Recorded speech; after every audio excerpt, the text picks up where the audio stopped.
اللہ نے ہمیں ایک نماز عطا فرما دی جس کو ہم آج صلاۃ التراویح کہتے ہیں۔ میرے نبی کے زمانے میں اسے قیام اللیل کہا جاتا تھا، اس لیے حضرت عائشہ رضی اللہ تعالیٰ عنہ کی روایت ہے جس سے 8 رکعت والے حضرات استدلال کرتے ہیں کہ رمضان اور غیر رمضان میں اس کو امام بخاری نے قیام اللیل کا ہی عنوان دیا ہے، آپ نے 11 رکعت سے زیادہ نماز نہیں پڑھی۔ ایک ضعیف روایت میں ہے کہ آپ نے 3 دن پڑھائی نماز، یہ تو صحیح روایت ہے۔ کتنی رکعت پڑھائی؟ تو ایک ضعیف روایت میں ہے کہ 20 رکعت پڑھائی۔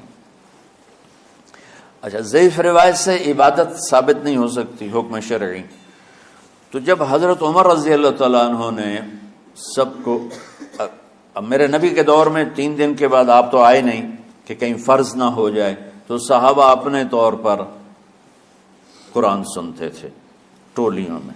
صدیقی دور میں 2 سال وہ فتنوں میں گزرا، تو اس میں بھی اسی طرح چلا کہ ٹولیوں میں ہوتے تھے۔ حضرت عمر رضی اللہ عنہ کے زمانے میں حکومت مضبوط ہو گئی، طاقتور ہو گئے، تو ابتدائی سالوں میں نہیں، چند سالوں کے بعد اب مسجد میں تشریف لائے تو لوگ اس طرح کوئی 4 ادھر 4 ادھر 5 ادھر 10 ادھر 20 ادھر، تو کہنے لگے ان کو ایک امام پہ جمع کر دیا جائے تو کتنا اچھا ہوگا۔ تو آپ نے سب کو اکٹھا کیا اور ابی بن کعب رضی اللہ تعالیٰ عنہ کو امام بنایا اور سب کو ایک نماز پہ جمع کر کے 20 رکعت کا حکم عطا فرمایا۔ تو حضرت عمر کا یہ عمل اس حدیث کو مضبوط کر دیتا ہے کہ چونکہ میرے نبی نے کہا علیکم بسنتی و سنت الخلفاء الراشدین من بعدی، کہ میری اور میرے خلفاء راشدین کی سنت پر مضبوطی سے عمل کرنا۔ تو حضرت عمر کا جو 20 رکعت طے کرنا ہے، اگر ان کا اپنا اجتہاد ہے تو بھی ہمارے لیے عمل کے لیے کافی ہے، اور اگر ان کو یہ یاد ہے کہ میرے نبی نے 20 پڑھی تھیں تو اور زیادہ اچھی بات ہے۔ لیکن بہرحال جو 8 پڑھتا ہے ہمارا اس پہ بھی کوئی اعتراض نہیں، چونکہ وہ بھی حدیث کے ساتھ بات کرتا ہے، اور باقی پوری امت 20 پڑھتی ہے، ان پر بھی اعتراض نہیں۔ میں ایک جگہ سے گزر رہا تھا، نماز کا وقت ہو گیا، اہل حدیث کی مسجد تھی، میں وہاں نماز پڑھنے چلا گیا، تو ایک بہت بڑا اشتہار لکھا ہوا تھا 20 تراویح ثابت کرنے والے کو 5 لاکھ روپے انعام، کہ 20 تراویح، سینکڑوں سال سے امت کا عمل 20 تراویح آ رہا ہے۔ تراویح کا نام جو پڑھا مجھے یوں لگتا ہے کہ اہل مکہ، یعنی اہل مکہ جو تھے نا، وہ 4 تراویح پڑھ کے ایک طواف کرتے تھے، تو وہ آرام کے لیے ہوتا، ترویحہ آرام، تھوڑی دیر کا آرام، تو 4 تراویح کے بعد ایک طواف کرتے تھے، وہ چھوٹا سا طواف 10 منٹ میں ختم ہو جاتا تھا، اور پھر 4 تراویح پڑھتے تھے، پھر طواف کرتے تھے، پھر 4 پڑھتے تھے، پھر طواف کرتے تھے۔ یہ صحابہ کے تھوڑے بعد کے دور کی بات۔ تو مدینے والوں کو پتہ چلا کہ مکے والے تو یہ کرتے ہیں، وہ کہنے لگے اساں کی کریے، انہوں نے کہا اسی 40 تراویح پڑھیں گے، 40 رکعت، وہ 40 رکعت پڑھتے تھے۔ تو نوافل میں کوئی سختی نہیں کہ بھائی 8 سے زیادہ نہیں پڑھنی، بدعت ہو جائے گی، اور 20 پڑھنا بدعت ہے، یہ سب جہالت کی بات ہے۔ اور یہ 8 پڑھ رہے ہیں یہ غلط ہے، یہ بھی حماقت کی بات ہے۔ جو صحیح حدیث سے دلیل پکڑ کے کوئی عمل کرتا ہو تو بھائیو اس سے بحث نہ کیا کرو، مناظرہ نہ کیا کرو، یہ بہت نادانی والی بات۔ اور امت کا خلق، لاکھوں کروڑوں انسانوں کا ایک عمل پہ جمع ہونا، یہ بذات خود اس کی طاقت کی ایک دلیل۔ اور حرمین جب سے میرے رب نے، حضرت عمر نے 20 رکعت شروع کی، آج تک وہاں بھی ساری مساجد میں 8 رکعت تراویح ہوتی ہے، لیکن حرمین کی مسجد میں 20 رکعت، ادھر بھی ادھر بھی۔ اور یہ جو وہ وہاں ختم قرآن پہ دعا نہیں مانگی جاتی، یہ کس کا عمل ہے؟ حضرت عثمان کا۔ حضرت عثمان نے اپنے دور خلافت میں تراویح پڑھانے والے سے کہا جب قرآن ختم کرو تو دعا کرنا۔ وہ کہنے لگے جی کیا دعا کروں؟ کہ جو تیرے دل میں آیا کرنا۔ تو ختم قرآن کی رات تراویح کی آخری رکعت میں من الجنت والناس کے بعد دعا کے لیے ہاتھ اٹھانا، یہ حضرت عثمان رضی اللہ تعالیٰ عنہ نے اس کو زندہ فرمایا. اور امام دعا کرتا تھا 1 منٹ 10 منٹ 20 منٹ جتنے بھی، اور پیچھے لوگ آمین کہتے تھے. وطر کی جماعت نہیں ہوتی تھی.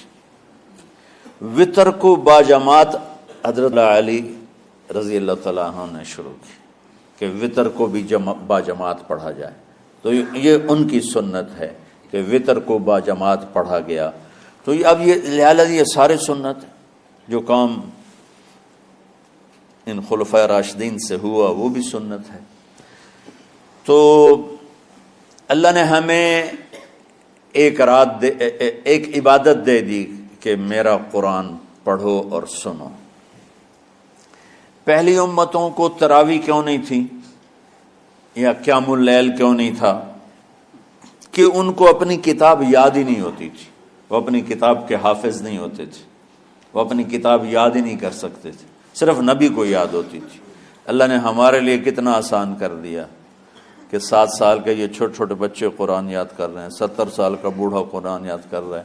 یہیں یہ مولوی یوسف صاحب کا ساتھی تھا یا پتہ نہیں ان سے پہلے تھا، سلمان، مولوی سلمان، آج کل امریکہ میں ہوتے ہیں، ہماری ایک شاخ چلا رہے ہیں ماشاءاللہ. وہ شروع میں یہاں تھے تو یہاں تراویح پڑھانے کے لیے ہمارے پاس حافظ کوئی نہیں تھا. وہ حافظ نہیں تھے، وہ صبح بیٹھ کے شام تک 1 سپارہ یاد کرتے اور رات عشاء کی نماز میں سنا دیتے. 30 دن میں قرآن یاد کر کے سنا دی.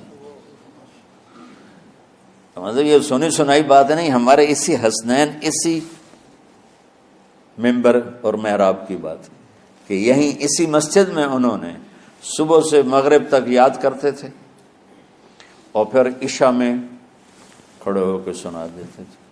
پیچھے ہوتے تھے لقمہ کوئی دینے والا شاید، لیکن بہت خوبصورت پڑھ کے 1 دن میں یاد کر کے سنا دیا. اور ایک مجھے نام بھول گیا کہ 3 دن میں قرآن یاد کیا، 10 سپارے 1 دن میں یاد کیے، 10 دوسرے دن میں یاد کیے، 10 تیسرے دن میں یاد کیے. وَلَقَدْ يَسَّرْنَا الْقُرْآنَ لِلذِّكْرِ فَهَلْ مِن مُدَّكِرٍ.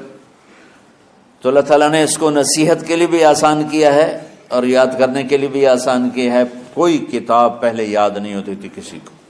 ماشاءاللہ تم میں کتنے حفاظ بیٹھے ہیں اللہ کے فضل سے. تو اللہ نے ہمیں رات کی نماز عطا فرمائی، اور چونکہ یہ ایک مشقت ہے تو میرے نبی نے کہا یہ رات کی نماز کے ہر سجدے پر 1500 نیکی لکھی جاتی، 1500 نیکی لکھی جاتی. اور اللہ تعالیٰ ہر سجدے پر جنت میں ایک محل بناتا ہے جس کے 60,000 سونے چاندی کے دروازے ہوتے، اور ایک درخت اس کے لیے لگاتا ہے جس کے نیچے 100 سال گھوڑا دوڑ سکتا ہے. تو رمضان کا اہتمام آپ رجب سے شروع فرما دیتے تھے. میرے نبی نے 9 رمضان دیکھے، 9 رمضان اپنی زندگی میں، 9 رمضان. 10ویں رمضان سے پہلے آپ اللہ کے پاس تشریف لے گئے. آپ کی زندگی میں روزے فرض ہونے سے آپ کی وفات تک 9 رمضان گزرے. اور میں قربان جاؤں اپنے نبی پر، اپنی امت پہ کیسی شفقت تھی. آپ سحری کھاتے تھے بالکل آخری وقت، ادھر بلال اذان دے رہا ہے اور ادھر آپ آخری لقمہ کھا رہے ہیں، اور ادھر سورج نیچے ہوا اور آپ کھجور منہ میں. ایک آدمی اوپر کھڑا ہوتا تھا مدینے میں تو وہ چھت پہ، گھر کی چھت پہ کھڑا ہوتا تھا. سفر میں ہے تو وہ کسی پہاڑی پہ کھڑا ہوتا تھا. جو ہی سورج کا کنارہ نیچے جاتا اب فوراً وہ کہتا یا رسول اللہ قد غربت، تو آپ کھجور منہ میں ڈال لیتے تھے یا پانی. کبھی پانی سے افطار فرماتے تھے، کبھی کھجور سے افطار فرماتے تھے کہ میری امت پہ بھوک کا وقت کم سے کم آئے. آج کل جو یہ ہمارے افطاری کے اوقات ہیں نا، یہ سورج ڈوبنے کے بھی 2-2.5 منٹ بعد کے ہیں کہ احتیاطاً، ٹھیک ہے چلو احتیاط کر لو کوئی مسئلہ نہیں، لیکن اصل ہے ادھر چونکہ اب سورج ہمیں نظر ہی نہیں آتا ہے، اس طرح ہم گھرے ہوئے ہیں شہروں میں. دیہاتوں میں بھی اب اس طرح کا ماحول ہے کہ وہ نظر نہیں آتا ہے. تو بہتر کہ ادھر سورج غائب ہو، ادھر لقمہ منہ میں جائے، لیکن یہ تب ہے جب آپ نظر آ رہا ہو۔ اب جب آپ یہاں بیٹھے ہو حسنین میں تو یہاں تو کوئی سورہ نظر نہیں آئے گا، یہاں تو منار ہی نظر آئے گا، تو لہٰذا احتیاط ٹھیک۔ ہمارے اہل حدیث بھائی وہ 2 منٹ پہلے ہم سے افطار کرتے ہیں، تو بڑی اچھی بات ہے کہ سورج کے غروب ہونے کا جو اصل وقت ہے اس کے ساتھ ہی افطار کرنا۔ اور سحری میں ایک واقعہ سناتا ہوں، آپ سحری کھا رہے تھے، بکرے کی سری پکی ہوئی تھی، تو مولا علی رضی اللہ تعالیٰ عنہ اور عرباض بن ساریہ رضی اللہ تعالیٰ عنہ آپ کے ساتھ کھانا کھا رہے تھے، تو حضرت بلال ہے، یا رسول اللہ وقت ختم ہو گیا ہے، میں اذان دینے جا رہا ہوں، آپ برائے مہربانی کھانا پینا بند کریں۔ اور یہ کہہ کر چلے گئے۔ چھت، ایک انصاری عورت تھی، اس کے گھر کی چھت پہ چڑھ کے اذان دیتے تھے۔ چڑھنے لگے تو پھر واپس آئے کہ دیکھوں اللہ کے نبی نے کھانا چھوڑ دیا یا نہیں۔